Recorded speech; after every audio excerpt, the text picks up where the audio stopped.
On a Sunday morning, church bells from St. Ignatius echoed through the autumn sky. After returning from church, our family was enjoying brunch at IHOP as usual. I smiled quietly to myself as I watched my son Ryan across the table, earnestly working his way through a mountain of pancakes. The sweet scent of maple syrup melted into the warm air. "Hey Ryan, your aunt's coming to watch your game next week," Rachel, my sister, said in an unusually bright voice. There was something artificial about it. Since her broken engagement 6 months ago, Rachel's smile had become somewhat strained, as if she were wearing a mask, having lost its former softness. "Really? Promise?" Ryan's eyes sparkled. "I'll hit a home run for you, Aunt Rachel." Brian, my husband, nodded with a warm gaze at our son, saying, "That's the spirit." On the table lay the church bulletin, with volunteer activities for Sunday school neatly written in. This Sunday morning time was precious to our family. But today, I felt somewhat uncomfortable. Outside the window, Newton streets, where leaves had begun to turn, were bathed in gentle autumn sunlight. The bustle of families gathering at the restaurant transformed Sunday morning into a special time. But my eyes couldn't help but worry about my sister's condition. Rachel had been saying she was immersed in her work as an art director at an advertising agency, but lately, her phone calls had drastically decreased. Calls that used to come 2 or 3 times a week had almost stopped this past month. She said it was because work was busy, but I felt there was more to it. Then suddenly, she called last night. The clock had already passed 9. "I want to take Ryan to school tomorrow."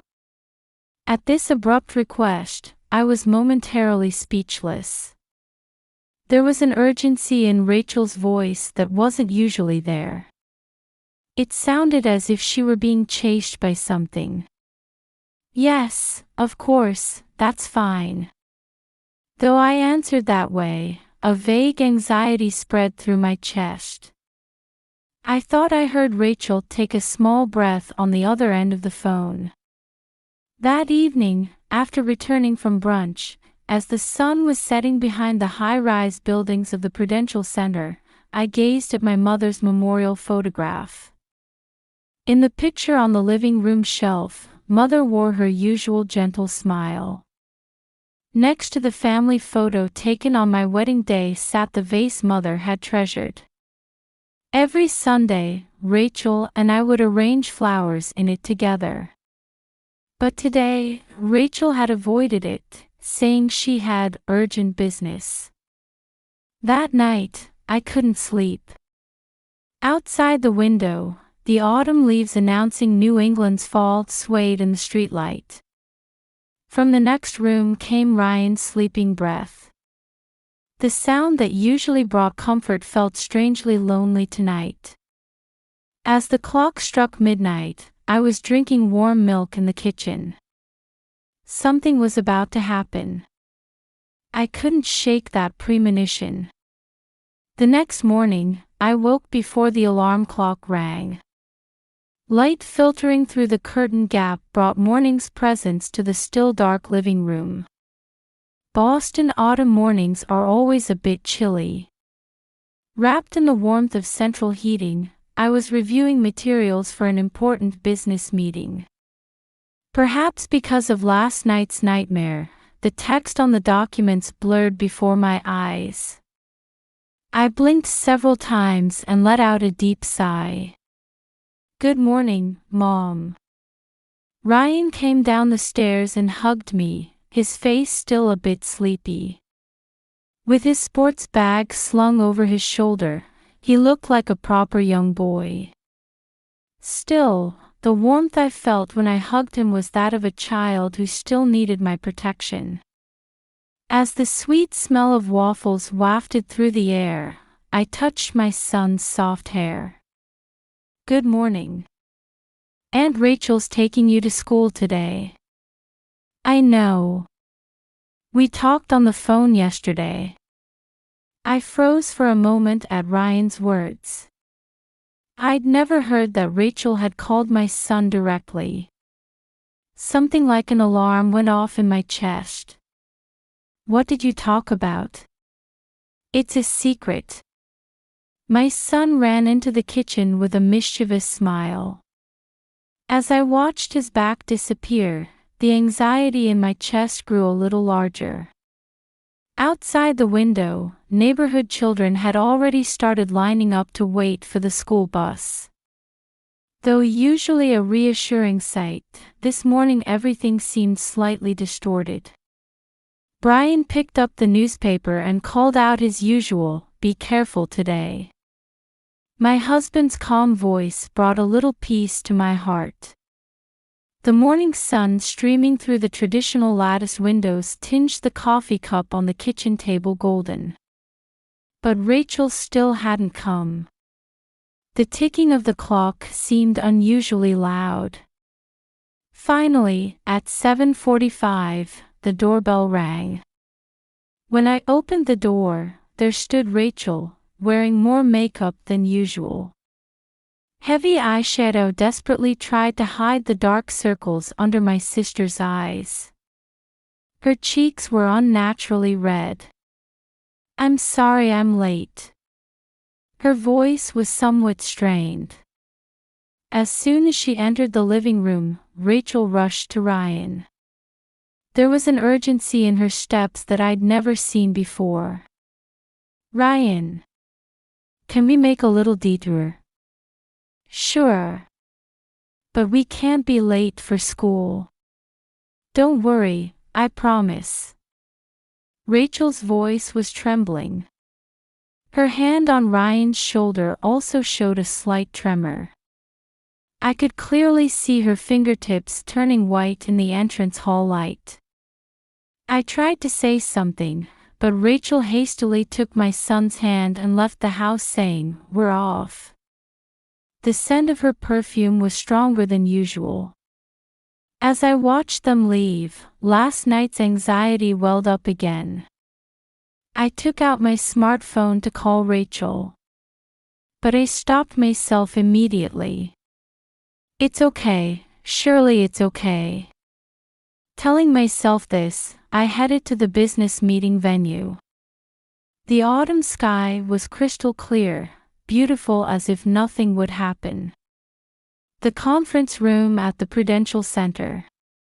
Through the large glass windows, Harvard University's campus was visible across the Charles River.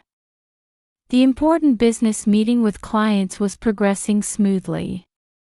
The potted plant by the window basked in gentle filtered sunlight. In the midst of this, my cell phone suddenly rang. The ringtone echoed through the conference room, and everyone's eyes turned to me at once. It was from Newton Wellesley Hospital. "Mrs. Anderson." The nurse's voice seemed to come from far away. A sound like ringing in my ears echoed in my head. "Your son Ryan and Rachel Foster have been brought to the emergency room." At that moment, it felt like the world had stopped. My hand holding the cell phone trembled, and documents scattered on the floor. The white papers looked like falling leaves. Everyone in the conference room fell silent, noticing my distress. "I'll come right away." I stood up, not even sure if my voice was coming out. One of the client executives offered, "Let me arrange a car for you," but those words too seemed like distant noise. While waiting for the elevator, the sound of the second hand overlapped with my heartbeat. 10:45. As I rushed into the hospital emergency room, the electronic board caught my eye. The smell of disinfectant stung my nose, and somewhere I could hear the sound of dripping fluid. As I started to run toward the treatment room, a doctor in a white coat blocked my way. The fluorescent lighting made the doctor's expression appear even more severe. "Please wait. What's happening? Is my son all right? Please wait until the police arrive." The doctor's stern expression turned my anxiety into fear. The approaching sound of sirens strengthened the ominous premonition further. Footsteps echoing from down the hall sounded like the footsteps of fate. Police officers approached from down the hall. Their footsteps echoed with my heartbeat. What happened? Why the police? What did Rachel do? The dry air constricted my throat. As questions arose and disappeared one after another, I only remembered the promise we made in front of Mother's memorial photo. Mother's smile seemed to float before my eyes. "Let's support each other." Those words now stabbed painfully in my chest. Outside the window, Boston's autumn sky spread with its usual blueness. In the hospital waiting room, in the space surrounded by impersonal white walls, I trembled in my husband Brian's arms. The man in police uniform began speaking quietly. "The accident occurred on a back road in Chestnut Hill. The car carrying your child crashed into a guardrail." I felt Brian's body tense at those words. "Ryan, my son," I desperately asked. "Your child escaped with minor bruises, thanks to wearing his seatbelt." At that moment, strength left my knees. "He's alive." Just knowing my son was safe made tears flow unstoppably. "Rachel, my sister." The police officer's expression clouded for a moment. "Miss Foster is in critical condition. She's been taken to the operating room." Then, for the first time, another police officer quietly spoke up. "Mrs. Anderson, what we're about to tell you might be somewhat difficult to hear." The female police officer's voice was full of gentleness. Her tone made me anticipate the worst. Just before the accident, Miss Foster was heading toward the state border. It appears she was attempting to abduct your child. The meaning of the words didn't register immediately. Abduct? Rachel? My son? There must be some mistake, Brian said in a low voice. There was anger mixed in his voice. Passports and cash were found in Miss Foster's car. Also, the navigation system was set to a route heading toward the Canadian border. The facts were gradually becoming clear. Each one stabbed my chest like a knife. Investigators are searching Miss Foster's home. There. The police officer paused once, then carefully continued. They found receipts for fertility treatments and psychiatric prescriptions. Also, a diary. At that moment, the treatment room door opened, and a small figure burst out. Ryan ran to me. Apart from a small bandage on his forehead, he was unharmed. When I hugged him tightly, my son said in a small voice, "Aunt Rachel was crying." Those words froze my heart. In the car, she kept apologizing, saying, "I'm sorry." The police officers quietly listened to my son's testimony. At first, she said she'd take me to an amusement park. But when we went in a different direction, I thought it was strange. Ryan's voice trembled. When I said, "I have to go to school," Aunt suddenly started crying. Just then, hurried footsteps were heard from down the hall. "Is anyone here for Rachel Foster?" It was news from the operating room. I tried to stand up, but my legs trembled too much to move.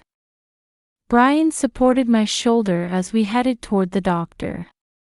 Meanwhile, at Rachel's home, investigators were gathering pieces of her life. From the drawer, they found a bundle of receipts from a fertility clinic. The dates went back 2 years. Until just before her engagement was broken off, she had been secretly going to treatments. In the back of the desk drawer, several empty pill boxes were stacked. The prescription for antidepressants was dated right after the engagement was broken off. And in the diary found in the bottom drawer, on the last page was written in trembling letters. I can't get David's words out of my head. A woman who can't have children can't be a wife. But I have a child I love. Ryan. He is my. The text ended there.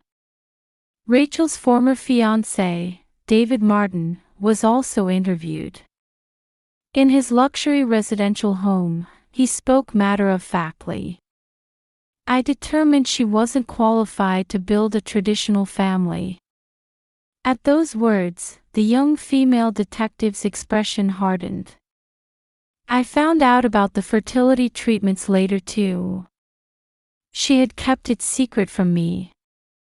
This was a breach of trust. There was no sign of remorse in David's words. Rather, he seemed to believe his decision had been right.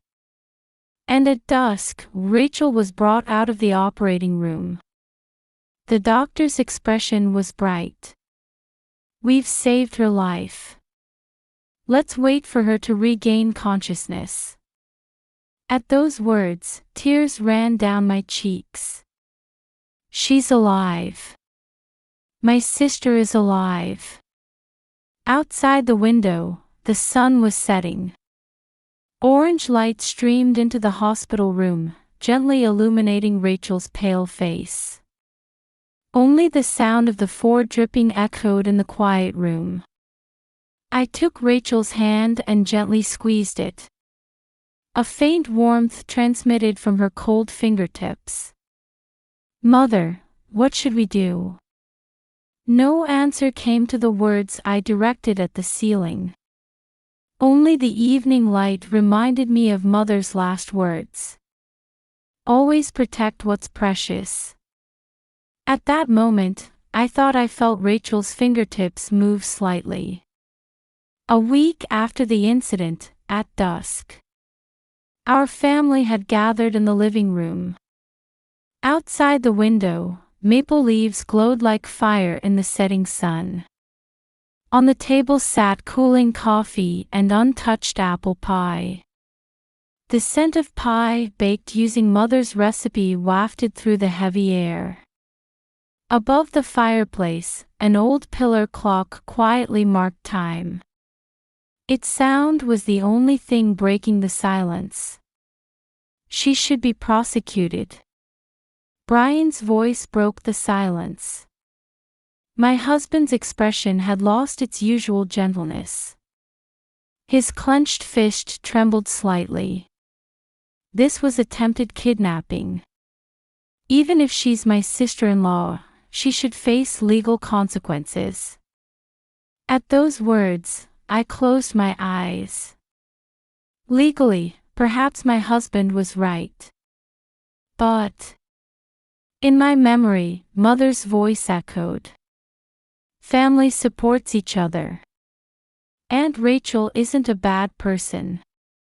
Suddenly, Ryan's voice was heard. My son was curled up in the corner of the sofa, where he had been lost in thought since returning from school. His eyes looked straight at us. That day, Aunt kept crying. Saying, Ryan, I'm sorry. Saying, I wonder if I'm broken. At my son's words, the whole family caught their breath.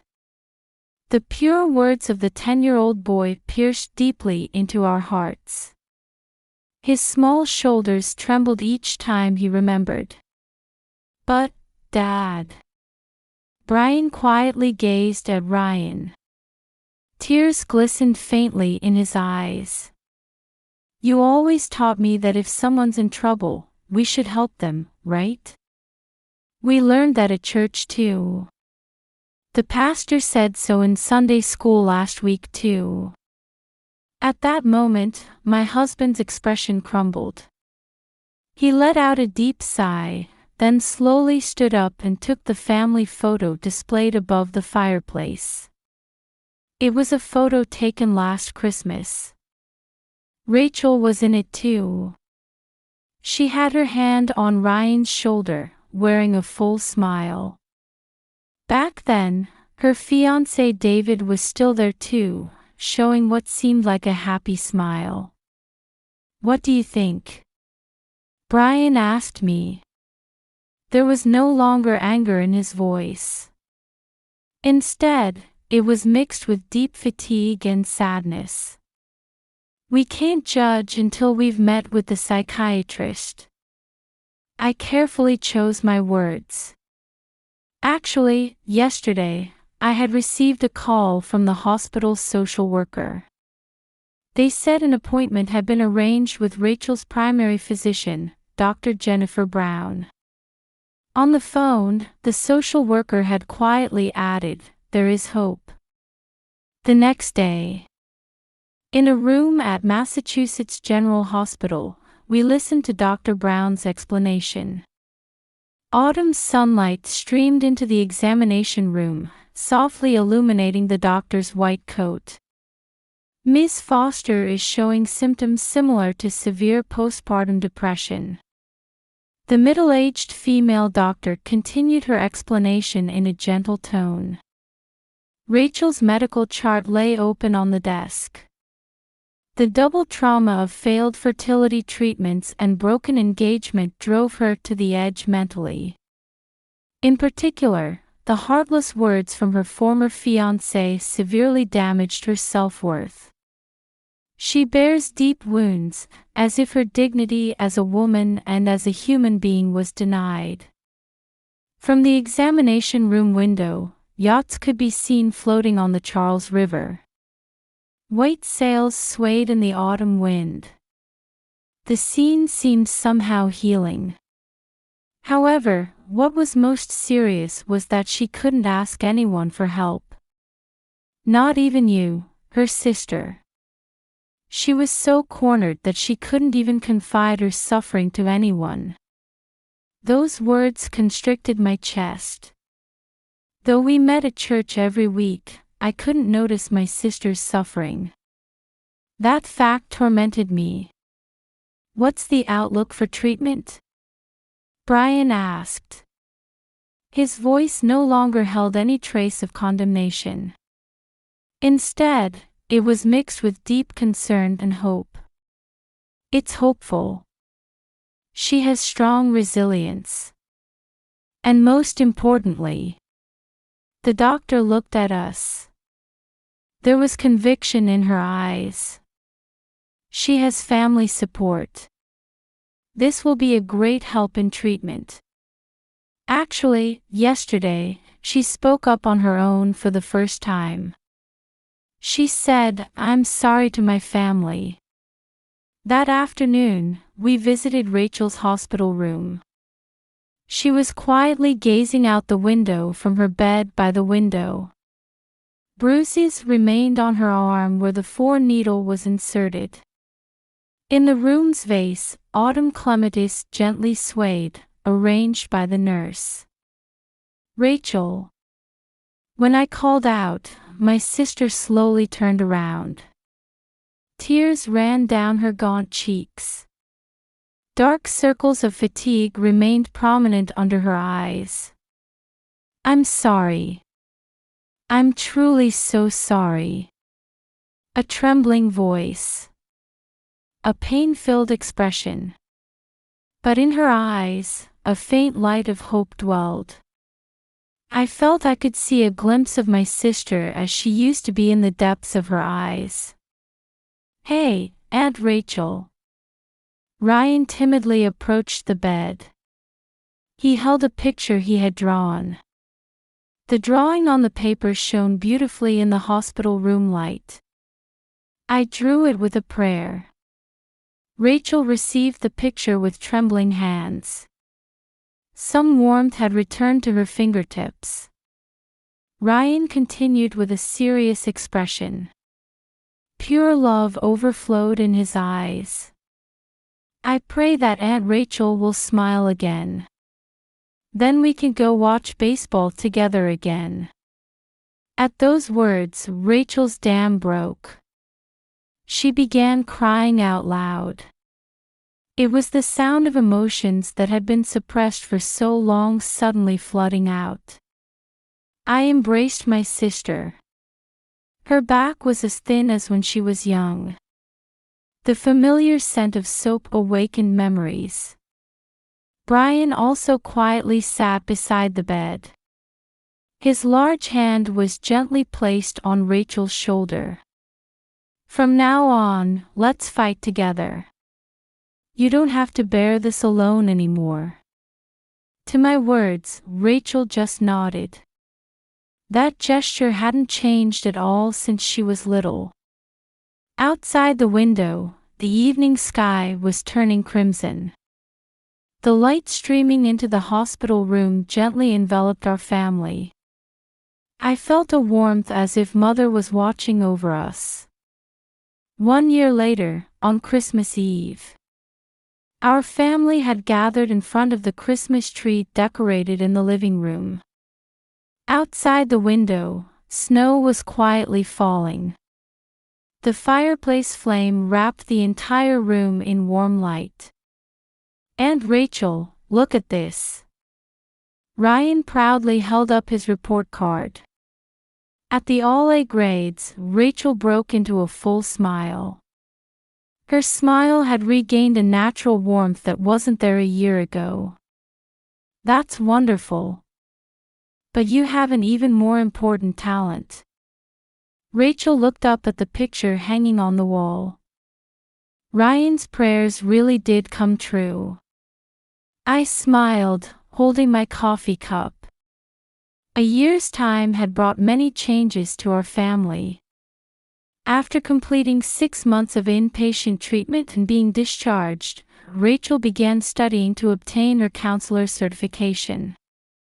Though she continues weekly outpatient treatment, the sparkle has returned to her eyes.